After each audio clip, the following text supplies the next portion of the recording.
सुन्दरि माधवी चन्द्र सहोदरि हेममयी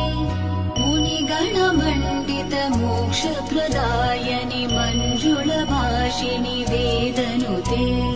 पङ्कजवासिनि देवसुपूजित सद्गुणवर्षिणि शान्तियुते जय जय हे मधुसूदन कामिनि आदिलक्ष्मि जय पालय माम् जय जय हे मधुसूदन कामिनि आदिलक्ष्मि जय पालय माम्